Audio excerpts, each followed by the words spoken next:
G'day, Steve Morgan here from Forster in New South Wales after day one of the Hobie Australian Kayak Fishing Championships. I've got the top three anglers with me here today that have spent a really long session on the water. It's like over 8 hours on the water these guys spend in those little boats, and these guys are at the top of the leaderboard. Kane, we shadowed you around the lake a little bit today and you were catching plenty of fish out there. Do you reckon your fish are going to last? Yes. I hope so. Well, I tell you what, we didn't have to wait. We followed a lot of boats around today. As soon as we followed you were getting boils and bites and hits every so often, so you're obviously on a lot of fish. How far was it from the start where you were paddling? I wouldn't know. It took about 8 Ks. 8 Ks? Yep. Yeah, about an hour and 45-minute paddle. Now, did you really appreciate the fact that the organisers had a nice run out tide to pedal back with at the end of the day? The paddle up was good. That was flying up. And then, coming home was just as easy, just cruise back. Now, there is one little highlights clip that you can find if you get a search through Facebook about what he's... I'm not going to say what Kane's doing, but I think it's a good pattern for summertime at Forster. Have you fished here much before? Not where I fished. I've never been in where I went, so Yep. Awesome. try something different. There you go. Simon, you're coming second at the moment. Dropped a great bag of scales on there, including one really big fish. Those big fish make a difference in Forster, don't they? Like one fish can weigh as much as a whole bag. Yeah, that's right. You only need one kicker fish here and you'll be right up there. So when I landed that, I was shaking, I was cheering. I was like, yes, this is going to help.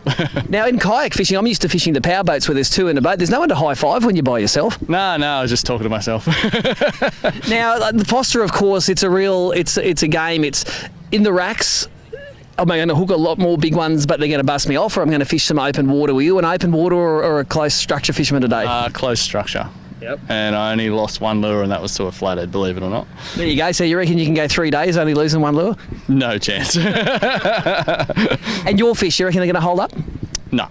No. So you're going to try something different, or are you going to die in a ditch?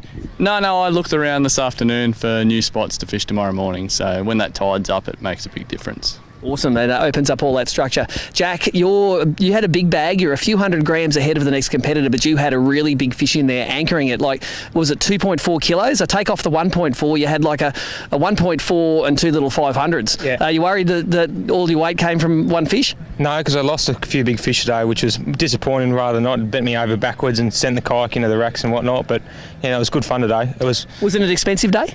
$80. It's a cheap day. Yeah, that's a cheap day for Forster, isn't it? Cheap day for Forster, so it was good. How close do you live to this arena? 3 hours. I live on the Hawkesbury River, so... Yep. So you're used to big brim stampeding home with your lures? Yeah, correct. We did it last weekend, lost 4 crabs last weekend, so it was expensive last weekend. Now, that lead you've got, do you go to bed at night thinking about that lead and all these great guys you've got following you? There's 44 other guys that want what you've got. Do you think about it at night? Oh, of course you think about it. It plays in your mind all the time, but I've sort of been in the situation before and I just got to go out there and fish. Yep. To catch 3 again tomorrow. A 3-day championship. This is the only 3-day one that we have. Have you got the fish to last?